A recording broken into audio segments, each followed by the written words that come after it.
So we're at the later part of the afternoon. It's a good time to kind of take a breather, stand up, wake yourselves up, So I really appreciate the opportunity to speak at this conference. The talks have been really interesting so far, and I think there's a lot of good themes. And one of the themes, actually, Joe, who gave a talk over next door, the philosophy track, sort of complements what I'm trying to bring forward here, which is how we evaluate security tools, how we get the right tools into our organizations, and how do we influence our organizations to do it in a way that provides for good business value and good security value. I think as security professionals, I see that we struggle to get buy-in for getting the right security tools. I think we tend to focus overly on the technical aspects, and we often get tools that we don't need, or the tools we get don't get implemented well, or they aren't maintained. And so we don't get good security value.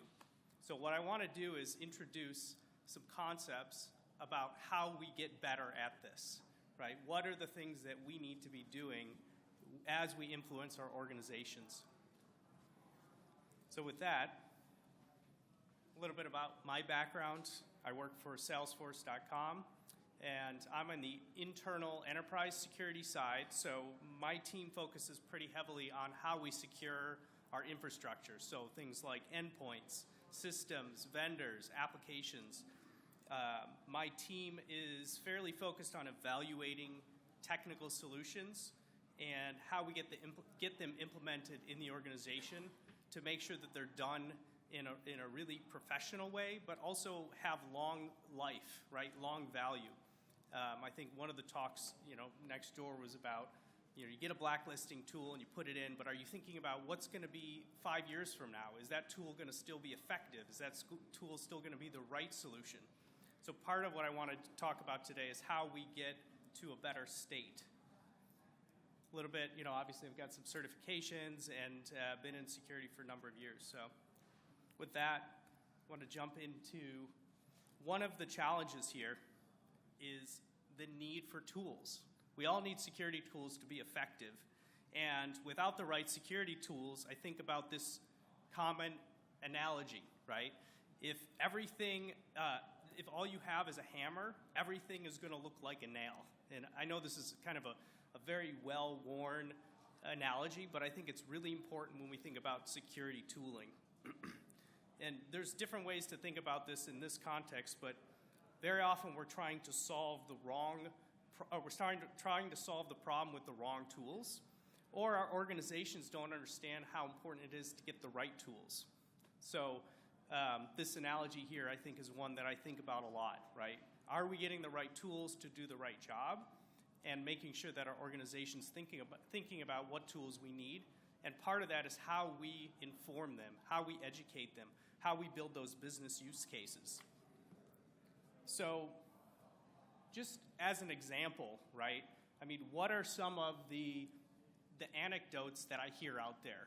Talking to security people, seeing what's happening in my organization, seeing what's happening elsewhere, and a couple things come to mind. One is, hey, we've got an old solution that maybe is running signature-based AV, or we bought that great tool, but we never actually implemented it. I've heard this one before. We've got a bunch of tools, but we've got no one to maintain them, right? So this comes back to making sure you think about the resources, making sure you build the pipeline for making sure the tools are maintained. And then obviously budgeting, right? We can't get every tool in the world, and we can't spend infinite amount of money. And part of it is finding that sweet spot where we can educate our organizations. Do any of these things ring true to people in the audience? I mean, have any of you experienced these kinds of challenges? Or are there others that I had not anticipated, right? Okay. So when we think about, obviously, security tools can be things like application whitelisting. They can be firewalls. They can be gateways. They can be proxies. They can be EDR. They can be IPS. But all of these really have this common set of challenges. And what I want to do is talk about a practical roadmap about how we get these tools into our organization and how we implement them. So really, I've got sort of 4 key points that I want to cover. Some I'm going to go into a little bit deeper. Some have been covered in other scenarios. So, like for example, the evaluation of tools, the technical testing of tools, that's a really well-worn path, so I'm not going to go so deep into it. But really, as a very first thing, is you have to know your organization. Now, if you're a consultant, you obviously want to know the organization that you're consulting with. And fundamentally, what this means is asking the questions and learning about your enterprise, your company, your organization to understand basic stuff like, are you guys regulated? Who are your customers? What do your customers care about? What's most important to protect? What's least important to protect? What are the types of threats that you're facing out there? But then also, going into how does your organization fund projects or fund tools? And really, this discovery work, I think, is one of the areas I see security people don't necessarily think about. And I think one of the talks next door was also going into the topic of, you've got to build bridges with your organization. Go talk to the finance people. And, when you think about something like security, well, finance people are going to be important because if you can't convince them, if you can't influence them and explain to them the value of a tool from a numbers perspective, from a value perspective, you're less likely to get them to support you. So this discovery and this investigation is really critical. And then how does your organization handle security? And, there's quite a bit of diversity and divergence on this, right? Do you have executive support? How do you think about clouds? How do you think about cloud solutions? Are you a cloud-first organization? Are you a cloud-averse organization? All of these things will help you think about a strategy to influence what tools you think are going to be effective through your organization's processes and what's important, right? Other things you might not think about but are important is, do you have a lot of staff turnover in your technical space? If you've got a huge amount of turnover and you've got a lot of churn and people are coming and going, if you've put a single SME, subject matter expert, on a technology and that person's going to be gone in a couple of months, then you need to think about when you implement your tool, how do you make sure it's going to be implemented for long-term success, right? So all of these things, I think, help you build a understanding to be able to think about how you introduce a proposal. So really that gets into kind of the next part of this process. So I think drafting a proposal and doing it in a really serious way demonstrates to your organization that you think this is a serious topic and merits a lot of consideration. So when you think about that story you're going to be selling or you're going to be introducing to your organization, you want to think about things like in a very objective and business-oriented way. So, what are the drivers? Why do you need this? And what is the value? And this is really where you can tie it back to recent incidents. You can talk about the impact. You can talk about the cost. Oh, we just had, as an example, we just had to reimage 50 computers because of ransomware. How much cost did that incur to your organization? So those things, I think, are one way that you can build this business use case. Do you have compliance requirements? This isn't the only important thing, but it can be one important consideration. So if you are in a regulated industry, that might be a good impetus for you to help drive a security conversation. Not that you want to say that compliance is security, but it is one of those inputs. And then doing the threat modeling, doing the leveraging your threat intel organization if you have it, or even outside vendor that does that for you, helps you align about what are the threats that we're facing and how do we make sure a solution that we choose can meet the needs to address those threats. So moving on to obviously other considerations is to think about something like an elevator pitch, right? I know this is a common sales term, right?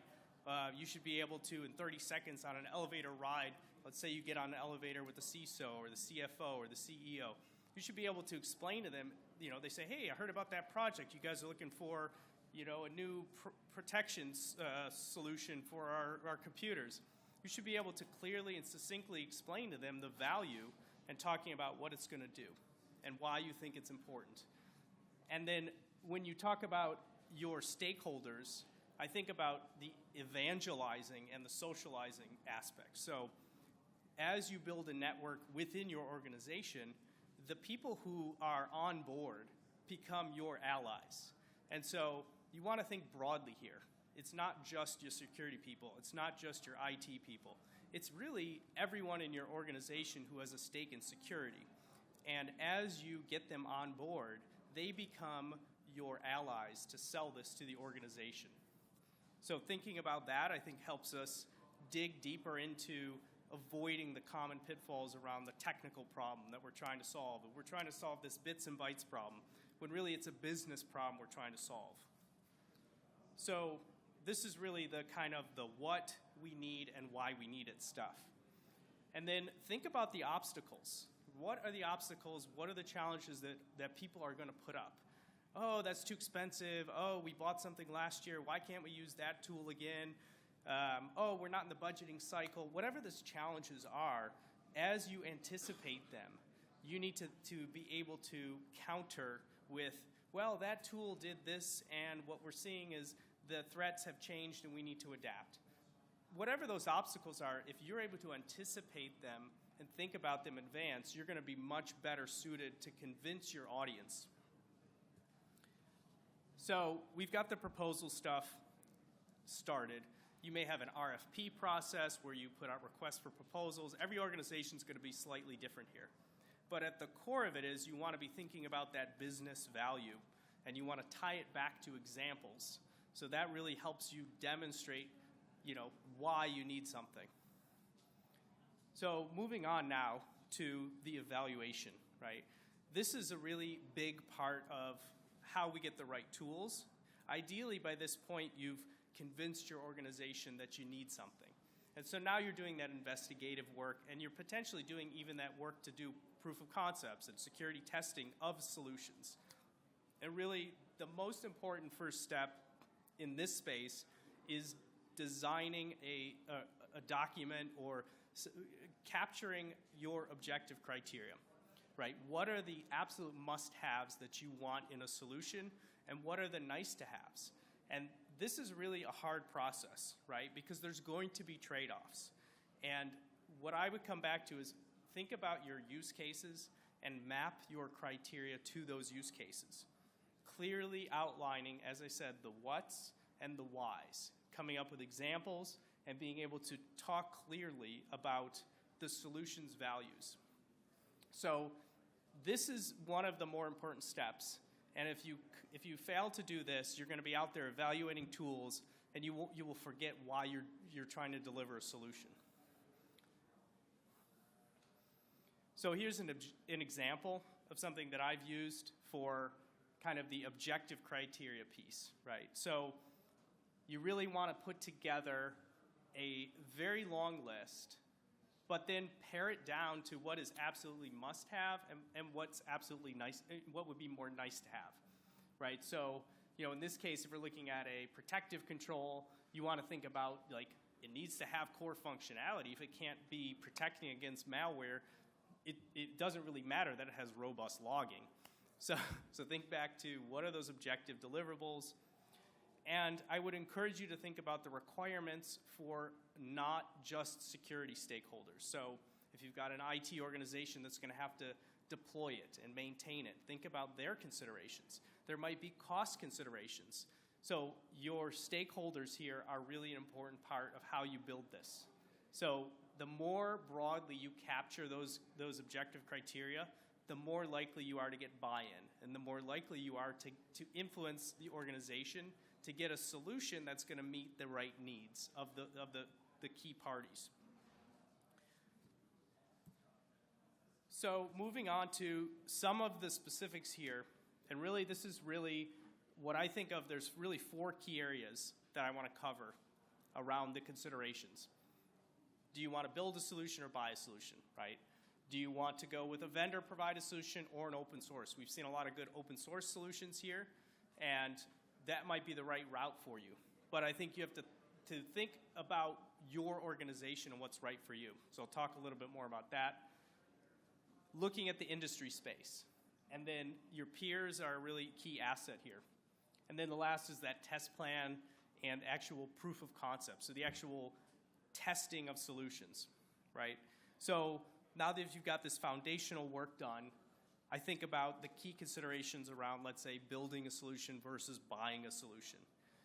And I come back to something very objective here, which is this skill set something that your organization is good at? Like, is this something you guys want to do? I mean, do you want to build your own crypto solution? Probably not. So you have to think clearly about, okay, we can go out there in the marketplace and buy a solution, or we can build it on our own. And also this comes back to that cost consideration. Is it going to be more costly over the long term to build a solution on your own or buy a solution? So you have to be able to weigh those considerations. So the total cost of ownership comes in there, right? Moving on to kind of the next core area, which is that open source versus vendor solution. And this is, you could have debates with people about this for hours. And I really come back to, it depends, right? You have to answer this question with what's best for you. And realistically, there's going to be different answers for different organizations. So if you're looking at an open source solution, you want to think about how long has that solution been around? Is it maintained? If you go on a GitHub and there's been no updates on it in 2 years, maybe that's not the right solution. As an example of something that's been really maintained and is successful, I think about something like OS Query. This is an open source tool. Facebook's developed it. They've continued to develop it. That's a great kind of example of a candidate for open source. And then when you get into something that's, on the vendor side, there's a lot of pitfalls with vendors and vendor solutions. So you have to be thinking about everything from, the more, I would say, mundane considerations to like, how long have they been around? Were they recently acquired? Are they potentially going to be acquired? Are they growing? How fast are they growing? Are they able to deliver on, new versions of, let's say, an operating system? And I put this caution in here. It's on the roadmap, because this is like my favorite thing. I don't know who's ever been in a call with a vendor and they say it's on our roadmap, right? I would assume everybody's heard that one. So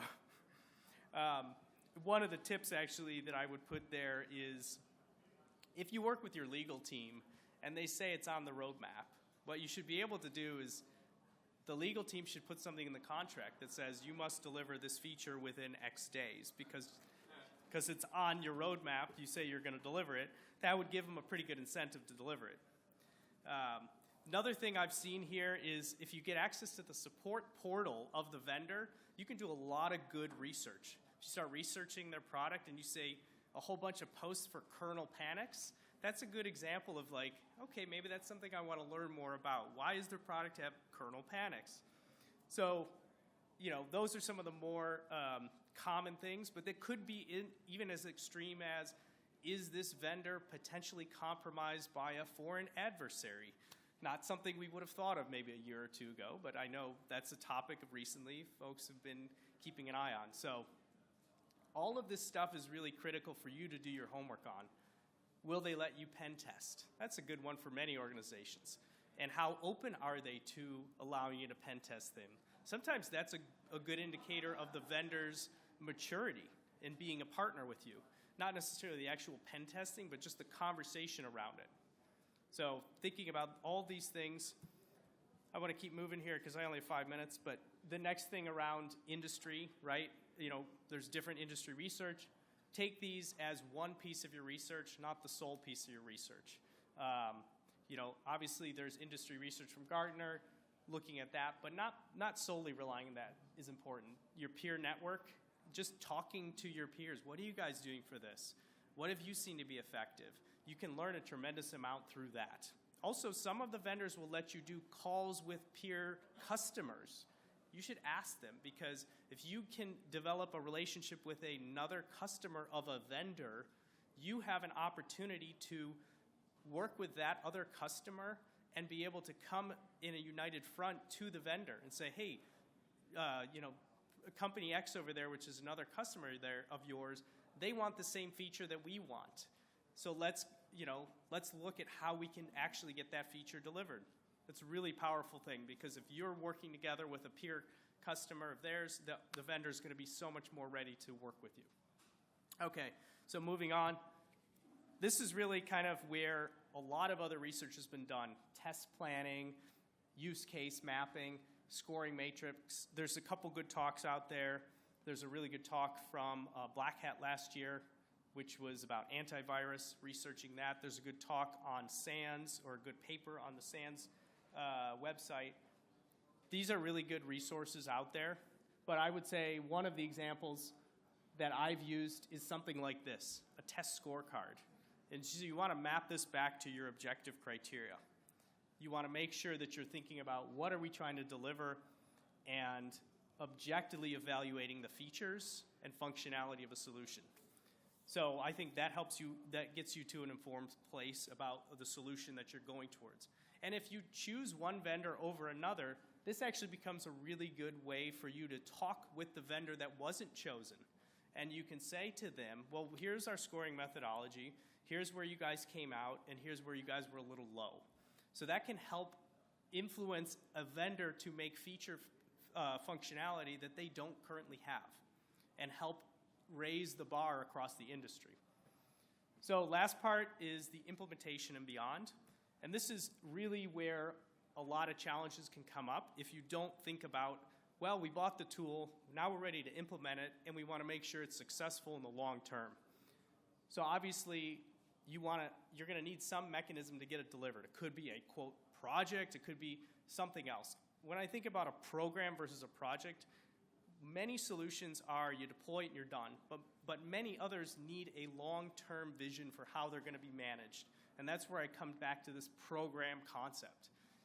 When you introduce a new solution, if it's something that's going to continue to be maintained, is going to continue to evolve, putting it in as a program to have an ongoing dialogue and an ongoing conversation with your organization helps ensure that it will continue to be maintained and not just, okay, the project's over, we're done, we're not doing any more features for that. So that's one of the anecdotes. Roles and responsibilities, there's different ways to do this. You can do a RACI, there's a RASCI, there's others. What you really want to do is codify those responsibilities and make sure that they are agreed upon for all of the stakeholders who have a hand in the tool or the technology. This is one thing I think a lot of organizations don't do a good job, and then 2 years go down the road, it's like, well, who's supposed to be doing updates? Oh, I don't know, we never agreed on that. So thinking about that. And then last, go back to your success criteria. And this ongoing communications is really critical. Whatever your communications channels, platforms are, make sure you have a virtual team established to look at, okay, there's a new version of the features, or a new version of the product with new features. Let's look at implementing those. This is kind of an example of a RACI. You know, you want to think about these things in advance, codify them, get everybody in agreement so that you have a successful rollout, but also you've got a longer-term vision for how that solution's going to go and be used in your organization. And then really just in conclusion, I just think about how we get the right tools into our organizations, and it really comes back to looking at it in a business context. It really comes back to understanding your organization, developing a set of concrete proposals for what you're trying to deliver, thoroughly investigating and evaluating the products, and then making sure they get implemented to be successful, not just for one point in time, but for the long term. So that's pretty much it. I think I'm out of time. And I'll open up if there's any Q&A. And thank you for listening and attending so late in the day.